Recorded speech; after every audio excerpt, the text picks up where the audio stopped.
ॐ अज्ञानतिमिरान्धस्य ज्ञानाञ्जनशलाकया चक्षुरुन्मिलितं येन तस्मै श्रीगुरवे नमः। वाञ्छाकल्पतरुभ्यश्च कृपासिन्धुभ्यैव च पतितानां पावनेभ्यो वैष्णवेभ्यो नमो नमः। नमो महावदान्याय कृष्ण प्रेम प्रदायते कृष्णाय कृष्ण चैतन्य नाम्ने गौरत्विषे नमः। हे कृष्ण करुणा सिंधो दीनबंधो जगत्पते गोपेश गोपिका कांत राधा कांत नमोस्तुते। तप्त कांचन गौरांगी राधे वृंदावनेश्वरी वृषभानुसुते देवी प्रणमामि हरिप्रिये। वृंदायै तुलसी देव्यै प्रियायै केशवस्य च कृष्ण भक्ति प्रदे देवी सत्यवत्यै नमो नमः। श्री कृष्ण चैतन्य प्रभो नित्यानंद श्री अद्वैत गदाधर शिवसदि गौरभक्त वृंद। हरे कृष्ण कृष्ण कृष्ण हरे हरे, हरे राम राम राम हरे हरे। हरे कृष्णा। सर्वप्रथम मैं अपने गुरुपाद पद ओम विष्णुपाद अष्टोत्तर शत श्री श्रीमद् भक्ति वेदांत माधव गोस्वामी महाराज के चरण कमलों में अनंत कोटि दंडवत प्रणाम ज्ञापन करता हूं। हम लोग श्रीमद् भगवद गीता के चौथे अध्याय का श्रवण कर रहे हैं। चौथे अध्याय में हम लोग 34वां श्लोक श्रवण कर रहे हैं। 34वें श्लोक में भगवान ने बताया, तत्विद्धि प्रणिपातेन परिप्रश्नेन सेवया उपदेक्षयन्ति ते ज्ञानम ज्ञानिनस्तत्वदर्शिनः। यहां पर बता रहे हैं भगवान ज्ञान की बात, तत्व ज्ञान की, कि उस तत्व ज्ञान को प्राप्त करने के लिए क्या पद्धति होनी चाहिए, कौन सी परिपाटी हमको उपयोग में लानी है। तो उसकी विधि बता रहे हैं। तत्विधि, तत् माने उसको, उस ज्ञान को, विधि माने जानने के लिए क्या करना होगा। किसी तत्व ज्ञानी और तत्वदर्शी पुरुष के पास, महापुरुष के पास जाना होगा। एक ऐसा महापुरुष जो तत्व ज्ञानी भी हो और तत्वदर्शी भी हो, अर्थात उसको पुराणों का, शास्त्रों का अच्छे प्रकार से ज्ञान हो और उसने उस ज्ञान को धारण करके भगवत तत्व की अनुभूति भी उसको हो गई हो। तो जब अनुभूति होती है तब उसको बोलते हैं तत्वदर्शी, जिसने तत्व का दर्शन किया है। और तत्व क्या है? भगवान ही एकमात्र तत्व है। अद्वय ज्ञान पर तत्व भगवान ही है। जहां पर अद्वय है, अद्वय मतलब कोई भेद नहीं है, ज्ञान स्वरूप है, और वही परतत्व, परतत्व का मतलब सबसे श्रेष्ठ तत्व, पर का अर्थ होता है श्रेष्ठ। तो वो उनको बताया गया अद्वय ज्ञान परतत्व। तो ऐसे भगवान ही तत्व है। तो उस तत्व का जिसने दर्शन किया है, दर्शन का मतलब जिसको भगवान की अनुभूति हो गई है, वो हो गया तत्वदर्शी। और तत्व ज्ञान का मतलब जो हमारे शास्त्रों में, पुराणों में निष्णात है, पारंगत है। तो ये दोनों ही आवश्यकताएं हैं। तो ये जो हैं दोनों ही गुरु के लक्षण हैं। गुरु का जो स्वरूप लक्षण है वो बताया गया है तत्वदर्शी होना, अर्थात भगवान की अनुभूति, यह है गुरु का स्वरूप लक्षण। और तत्व ज्ञान ये होना गुरु का तटस्थ लक्षण। दो प्रकार के लक्षण होते हैं किसी भी वस्तु को पहचानने के लिए। एक होता है स्वरूप लक्षण, एक होता है तटस्थ लक्षण। स्वरूप लक्षण यह है जिस लक्षण के बिना वो वस्तु ही नहीं है। जिस लक्षण के बिना वो वस्तु ही नहीं है। जैसे एक डॉक्टर है, अब डॉक्टर के पास जो मेडिसिन का ज्ञान है वो है उसका स्वरूप लक्षण। क्योंकि अगर वो ज्ञान नहीं है डॉक्टरी का तो डॉक्टर ही नहीं है। तो ये हो गया उसका स्वरूप लक्षण, जो मुख्य लक्षण है, जिसके बिना वो वस्तु नष्ट हो जाएगी। दूसरा होता है तटस्थ लक्षण। तटस्थ लक्षण से उस वस्तु का ज्ञान हो भी सकता है और नहीं भी हो सकता। तटस्थ लक्षण ऐसा है कि उससे ज्ञान हो भी सकता है और नहीं भी हो सकता है। जैसे डॉक्टर का तटस्थ लक्षण क्या है? सफेद ड्रेस, उसकी व्हाइट यूनिफॉर्म और स्टेथोस्कोप। अब व्हाइट यूनिफॉर्म स्टेथोस्कोप से अगर हमने देखा तो डॉक्टर हो भी सकता है और नहीं भी हो सकता, दोनों बातें हैं। कोई साधारण व्यक्ति भी दोनों धारण कर सकता है, तो डॉक्टर तो नहीं हो जाएगा ना। इसलिए उसको बोला तटस्थ लक्षण, मतलब सेकेंडरी सिम्टम। अब वो हो गया चीफ, प्राइमरी एंड सेकेंडरी, ये दो हो गए। तो गुरु का जो स्वरूप लक्षण है मेन, वो है भगवत अनुभूति संपन्न, क्योंकि भगवान अनुभूति का विषय है। भगवान के बारे में ज्ञान तो आवश्यक है ही, लेकिन ज्ञान अपने आप में संपूर्ण नहीं है। ज्ञान सिर्फ भगवान का एक दिग्दर्शन करा सकता है, हमको संकेत मात्र कर सकता है। अगर हमको ज्ञान है और अनुभूति नहीं है तो उसका भी क्या फायदा है। लेकिन यह इसका मतलब नहीं है कि हमको ज्ञान ही नहीं होना चाहिए, क्योंकि जब ज्ञान ही नहीं होगा तो अनुभूति का भी प्रश्न नहीं उठता। जैसे एयर कंडीशनड है, हम लोग एयर कंडीशन के बारे में सारा कुछ जान गए, उसकी पूरी मैकेनिज्म समझ ली, उसकी पूरी जो केमिस्ट्री थी, उसके अंदर जो भी इंस्ट्रूमेंट्स लगे थे वो सब समझ गए, तो उससे क्या हमें एयर कंडीशन का अनुभव हो गया? नहीं हुआ। जब हम उस एयर कंडीशन में बैठेंगे तब हमको उसकी जो ठंडक है उसका अनुभव होगा, तब हम इसको भली प्रकार जान पाएंगे। तो तब हम जान पाएंगे एयर कंडीशन को तत्वतः जानने का मतलब है हमको उसकी अनुभूति हो चुकी है। तो तत्व ज्ञान जो है वो तो ग्रंथों से भी पता लग सकता है, उपदेश सुन के भी धारण किया जा सकता है, लेकिन जो अनुभूति होगी वो तभी होगी जब आचरण में आएगा वो ज्ञान। इसीलिए तत्व ज्ञान होना जो है वो तटस्थ लक्षण है, और तत्वदर्शी होना अर्थात उस ज्ञान को आचरण में लाके उस परतत्व के अनुभूति हो जाना, यह है परतत्वदर्शी, उसी की महिमा है। तो हां, भगवान दोनों बातें बता रहे हैं, इसलिए ज्ञानिनः तत्वदर्शिनः, दो हो गए ना, ज्ञानी भी और तत्वदर्शी भी। ये अलग अलग व्यक्ति नहीं, दोनों एक ही होने चाहिए, अलग अलग व्यक्ति नहीं। उसमें भी तत्वदर्शी होने की ही महिमा है, अनुभूति की ही महिमा है। अगर तत्वज्ञान नहीं भी है तो चलेगा, अगर किसी गुरु को तत्वज्ञान नहीं है तो भी चलेगा, अगर उसको भगवत अनुभूति है, क्योंकि भगवत अनुभूति स्वयं ही, भगवान की जो अनुभूति है स्वयं ही उसके अंदर जितना भी आवश्यक ज्ञान है वो आ जाएगा अपने आप। भगवान ने कहा ना, ददामि बुद्धि योगम तम ये मामू पयांती थे, उनको मैं तत्व ज्ञान दे देता हूं। तो इसीलिए भगवान यहां पर उपदेश दे रहे हैं कि ऐसी व्यक्ति के पास जाना होगा। अब हम ऐसे व्यक्ति के पास तो चले गए, लेकिन उससे उपदेश ग्रहण कैसे करें? उपदेश भी उससे सुन लिए, लेकिन सुनकर भी क्या हो रहा है? सुनकर भी हमारा भला नहीं हो रहा है। कुछ हमारा भला क्यों नहीं हो रहा है उपदेश सुनकर? ऐसे महापुरुष के हम उपदेश सुन रहे हैं, सुनते हैं, तो भी हमारा, हमने देखा अपने जीवन में कोई भला नहीं होता है। क्यों? क्योंकि हमने विधि नहीं अपनाई है। भगवान यहां उसी विधि की बात कर रहे हैं। विधि क्या है? विधि है प्रणिपातेन, ये सबसे इंपॉर्टेंट है, प्रणिपात। अर्जुन ने सबसे पहले प्रणिपात किया भगवान के प्रति, सरेंडर, आत्मनिवेदन, टोटल सरेंडर। मन में तो उसने स्वीकार कर ही लिया था ना। देखिए, समर्पण जो है एक प्रक्रिया है, जैसे दीक्षा एक प्रक्रिया है, एक घटना नहीं है। जब हम लोग इंजीनियरिंग में एडमिशन लेते हैं तो हमारी पढ़ाई शुरू हो जाती है, तो हमको दीक्षा दी जाती है।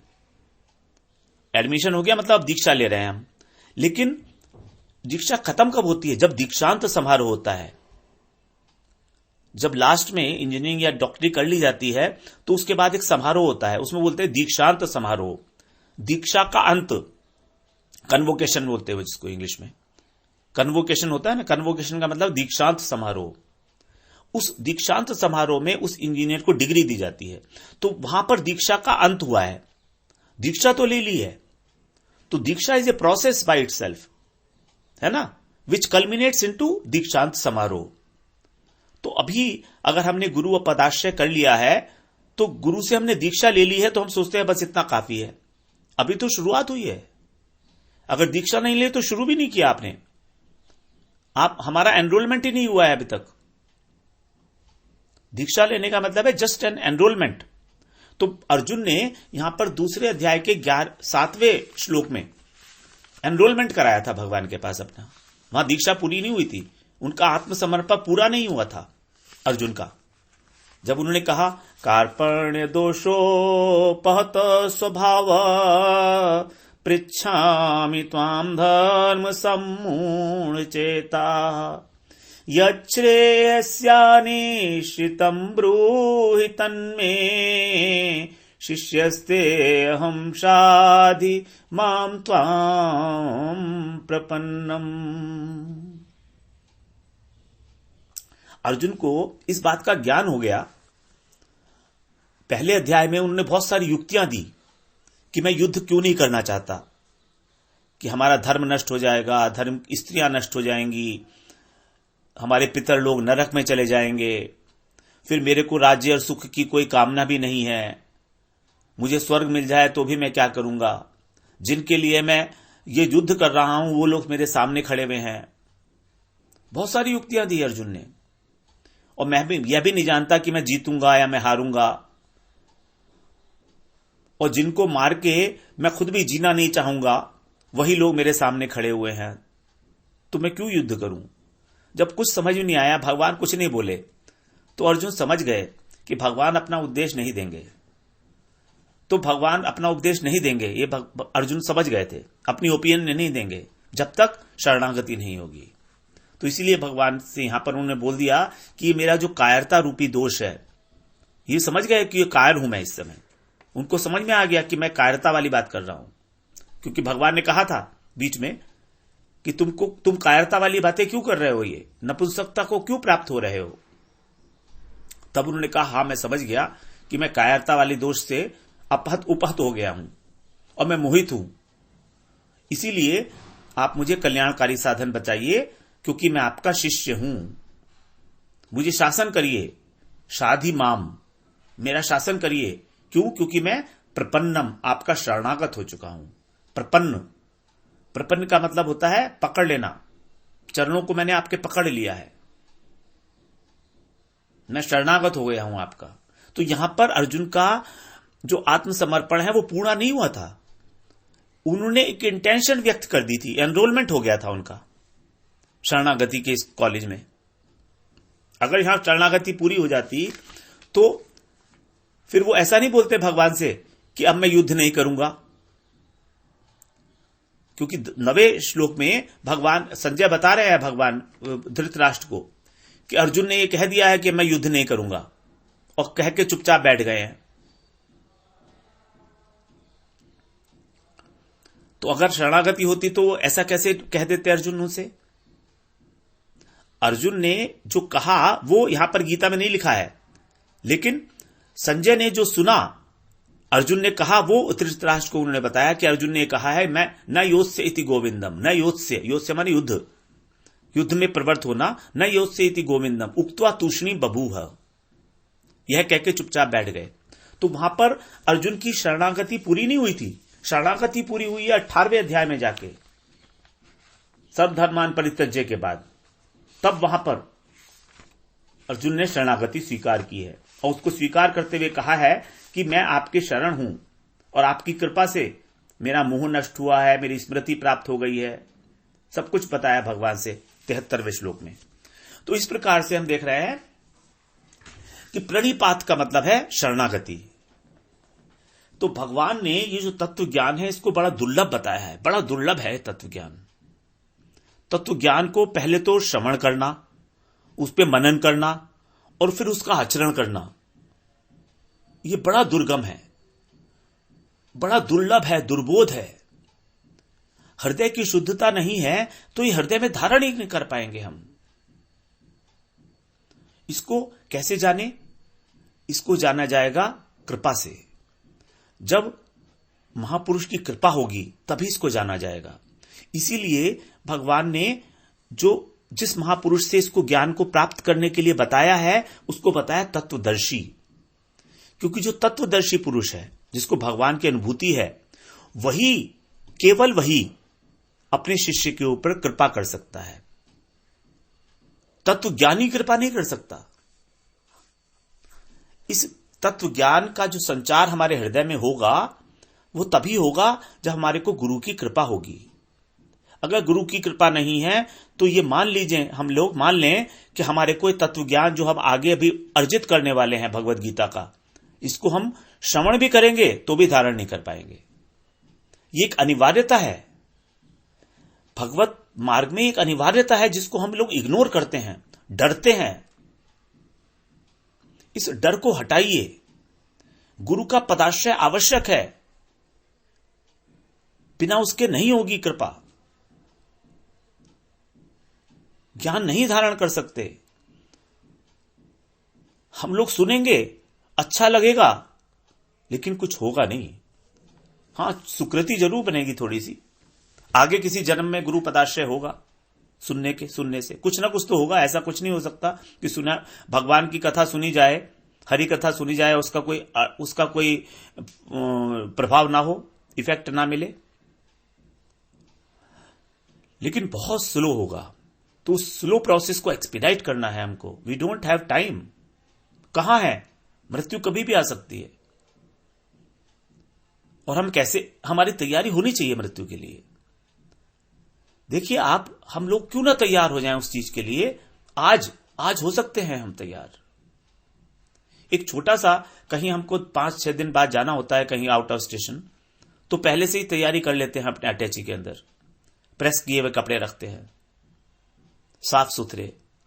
कोई गंदे कपड़े लेके नहीं जाते हम लोग परदेश में यात्रा पर। तो फिर जब इतनी बड़ी हमको तैयारी करनी है दूसरे लोक में जाने की, परलोक में जाने की, मृत्यु के बाद की तैयारी, तो उसके लिए क्या हम अपने मन, बुद्धि, अहंकार को थोड़ा सा भी शुद्ध ना करें? थोड़ा सा आप सोच के देखिए, क्यों नहीं करें? कारण क्या है ना करने का? प्रमाद, आलस्य, इसका तो त्याग करना ही पड़ेगा। घबराइए नहीं। प्रमाद जो है, हमको भय लगता है। किस बात का भय? गुरु तो अभय प्रदान करने वाले हैं। गुरु अभय प्रदान करते हैं, अभय मृत्यु से। त्रायते मैं तो भयात, इसका छोटा सा, भगवत गीता का छोटा सा ज्ञान अर्जन, त्रायते मैं तो भयात, महान भय से रक्षा करता है हमारी। 40वें श्लोक में भगवान ने बताया है, दूसरे अध्याय के। तो सबसे पहले हमें क्या होगा? इस ज्ञान की प्राप्ति होगी भगवत कृपा से, महापुरुष की कृपा से। भगवत कृपा महापुरुष की कृपा की अनुगामिनी है। इस बात को भी हम लोग बिल्कुल समझ ले पक्का। भगवान उसी पर कृपा करेंगे जिस पर भक्त कृपा करेंगे, जिस पर गुरु कृपा करेंगे। भगवान की कृपा बिना गुरु कृपा के होती ही नहीं है। यस्य प्रसादात भगवत प्रसादो, यस्य प्रसादान गति कुतोपि, ध्यायन् स्तुवम् तस्य यशस्त्र संध्यम, वंदे गुरु श्री चरणारविंदम। यस्य प्रसादात भगवत प्रसादो, यस्य प्रसादान गति कुतोपि, ध्यायन् स्तुवम् तस्य यशस्त्र संध्यम, वंदे गुरु श्री चरणारविंदम, वंदे गुरु श्री चरणारविंदम। यस्य प्रसादात भगवत प्रसादो, जिनकी प्रसन्नता भगवान की प्रसन्नता है, जिनकी कृपा, प्रसाद शब्द के कई अर्थ है, कृपा, प्रसन्नता। जिनकी कृपा भगवान की कृपा है, तो भगवान की कृपा गुरु कृपा की अनुगामिनी हो गई। क्यों हो गई? क्योंकि भगवान की जो कृपा शक्ति है, अनंत कृपा शक्ति, वही अनंत कृपा शक्ति घनीभूत होकर उसने एक रूप धारण किया, और वो रूप है गुरुदेव। इसलिए गुरुदेव को बोला कृपा मूर्ति। गुरुदेव ही है कृपा मूर्ति। भगवान जो है भक्ति के विषय है, और गुरुदेव आश्रय है। गुरुदेव से ही हमको भक्ति मिलेगी, गुरुदेव से ही हमको कृपा मिलेगी, क्योंकि वो है उन्हीं की संपत्ति। भगवान तो भक्ति का आस्वादन करेंगे, लेकिन भक्ति को देने वाले कौन है? वो गुरुदेव हैं। उनकी कृपा है। तो इस प्रकार से हमको जानने के लिए महापुरुष की कृपा चाहिए। अब महापुरुष की कृपा पाने के लिए हमको उनका निष्कपट भाव से उनकी शरण देनी पड़ेगी। निष्कपट, निष्कपटता, सरलता। अर्जुन शब्द बना है आर्जव, आर्ज धातु से। आर्जव का अर्थ है सरलता। तो अर्जुन बहुत सरल हैं, इसीलिए भगवान ने उनको गीता का उपदेश दिया है। तो सबसे पहले क्या करें, महापुरुषों का दंडवत प्रणाम करें। अब हम तो दंडवत प्रणाम भी करते हैं, तो वो भी क्या है, जबरदस्ती का बात है कि गुरुदेव आ गए, सामने दिखाई दे गए, या कोई वैष्णव आ गए तो करना पड़ रहा है। हृदय से कहां हो रहा है? हृदय से तो साष्टांग प्रणाम हो ही नहीं रहा है। तो हमें साष्टांग प्रणाम करना है, जबकि हमारा साष्टांग प्रणाम होता ही नहीं है। हमारा सर भी कहां झुकता है, सर जमीन पे लगाते भी नहीं है हम, पूरा थोड़ा सा जमीन से ऊंचा उठा होता है। और जबकि इसका कारण क्या है प्रणिपात करने का? अहंकार को खत्म करना। अहंकार से मुक्त होने का एक ही एकमात्र रास्ता है दंडवत प्रणाम। फिर उसके बाद क्या करें, उनकी सेवा करें, सेवया। और उसके बाद उनसे परिप्रश्न करें। परिप्रश्न का मतलब क्या है? परिप्रश्न का मतलब है अच्छी प्रकार से प्रश्न करें, युक्ति जो संगत प्रश्न है, जो परमार्थिक प्रश्न है वही करे। परि का मतलब है भली भली भांति। परि शब्द से परि से बना परिधि, परिचर्या। एक चर्या है, फिर परिचर्या। जो परि लग जाता है तो उसको मतलब चारों तरफ से अच्छी प्रकार से भली भांति। लेकिन उसमें जो है उद्देश्य क्या होना चाहिए? उद्देश्य है कि हमारी जो जेन्युइन जिज्ञासा है उसकी शांति, ना कि गुरुदेव के ज्ञान को टेस्ट करने के लिए। ऐसे बहुत से लोग हैं जो प्रश्न करते हैं सिर्फ इसलिए करते हैं कि एक तो प्रश्न करने से उनको सारे लोग देखेंगे, और सारे लोग देखेंगे तो वो सोचेंगे कि ये व्यक्ति ज्ञानी है, इसका प्रश्न जो है ज्ञान परक है, तो ये व्यक्ति ज्ञानी है, उसका मान सम्मान बढ़ेगा। और दूसरे कई बार गुरुदेव की क्षमता को टेस्ट करने के लिए हम लोग प्रश्न करते हैं।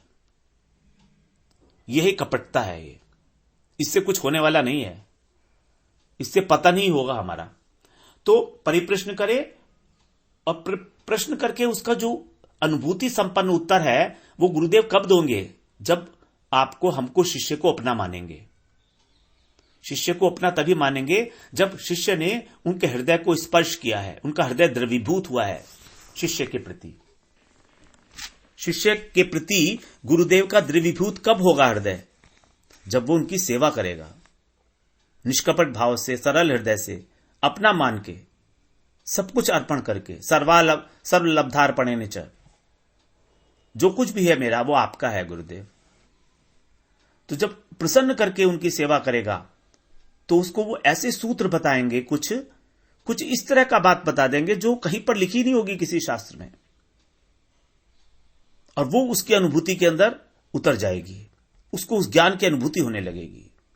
उसके हृदय में वो बीज जो था, श्रद्धा का बीज तो हम सबके हृदय में है, जो सुप्तावस्था में था उसको गुरुदेव जो है जगा देंगे।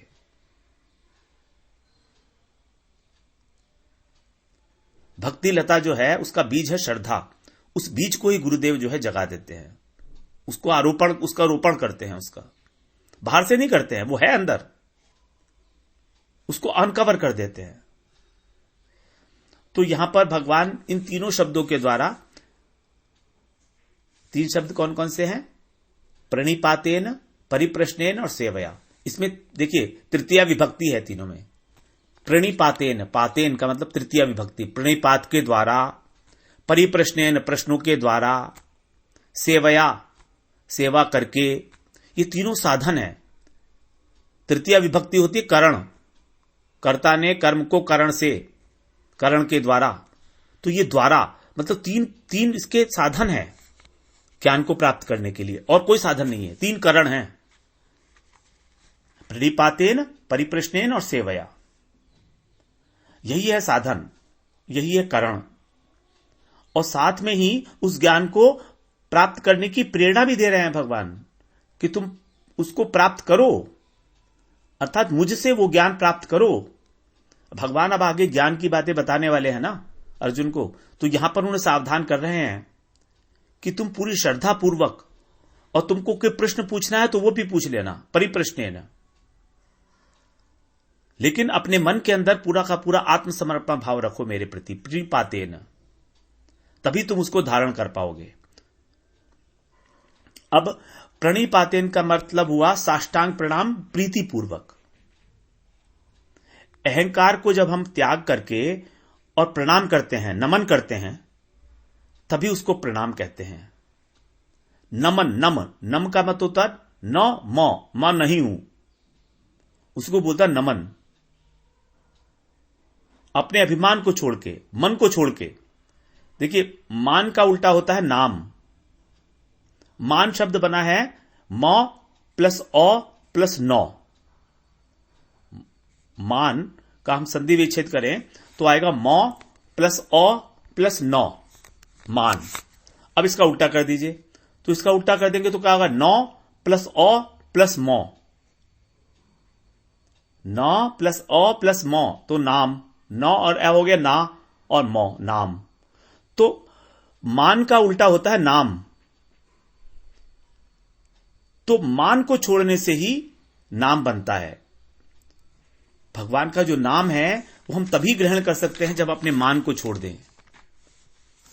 और हमारा जो अहंकार है उसका वास कहां होता है? मस्तक में होता है। 27वें श्लोक में भगवान ने बताया था, अहंकार विमूढ़ात्मा करता है मिति मन्यते। करता है मिति मन्यते, मन्यते माने मानता है अपने को करता, अहंकार के कारण। ये अहंकार कहां रहता है? माइंड में होता है। अंतःकरण की वृत्ति है ना ये, तो मस्तक में होता है ये। और भक्ति का स्थान कहां है? चरणों में है। भक्ति चरणों में मिलती है, क्योंकि हमारे जो वो कर्मेंद्रियां हैं हमारी, तो उसमें जो हमारे वाक, पाद, पाणी, उपस्थ और पायु, इसमें जो पाद हैं उसके अधिष्ठात्र देवता कौन थे? उसके अधिष्ठात्र देवता बताए गए थे उपेंद्र। उपेंद्र कौन है? ये इंद्र के छोटे भाई। भगवान ने जब इंद्र के छोटे भाई के रूप में जन्म लिया था, वामन देव के रूप में, उसी को बुलाया गया उपेंद्र। तो उपेंद्र का मतलब विष्णु, तो विष्णु है। पाद के देवता, चरणों के जो अधिष्ठात्र देवता है वो विष्णु है। तो इसीलिए जब हम अपने अहंकार को महापुरुष के, गुरु के चरणों में रख देते हैं, तो समझिए कि हमने भगवान को अर्पण कर दिया अपना अहंकार। यही जो है भगवान के प्रति समर्पण भाव है। कोई व्यक्ति विशेष नहीं है गुरु, है ना। तो यही है भक्ति जो है, भक्ति का वास चरणों में होता है। भक्ति में झुकने की प्रधानता है और ज्ञान में उठने की प्रधानता है, अहम की प्रधानता है। अहम ब्रह्मस्मि, और यहां पर दासो अस्मि, कि मैं दास हूं, और वहां पर मैं ब्रह्म हूं।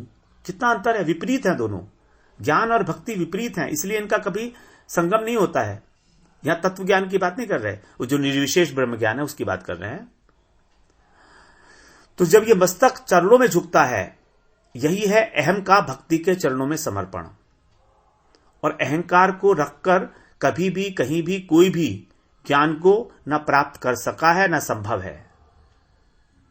तात्पर्य यह है कि हमको गुरु के पास बिल्कुल तुच्छ व्यक्ति की तरह से, नीच पुरुष की तरह से ही जाना होगा, जिससे कि हमारे शरीर के द्वारा कभी भी गुरु का निरादर, तिरस्कार न हो जाए, और नम्रता, सरलता पूर्वक उनकी सेवा करनी होगी। तो साष्टांग दंडवत प्रणाम के द्वारा ही अपना शरीर और अपनी सारी वस्तुएं, सब कुछ सर्वलब्धार्पणेन च, उनको समर्पित की जाती हैं। यही साष्टांग प्रणाम, प्रणिपातेन। तो इसी को फिर हम लोग आगे श्रवण करते हैं। वांछा कल्पतरुभ्यश्च कृपा सिंधुभ्य एव च पतितानां पावनेभ्यो वैष्णवेभ्यो नमो नमः।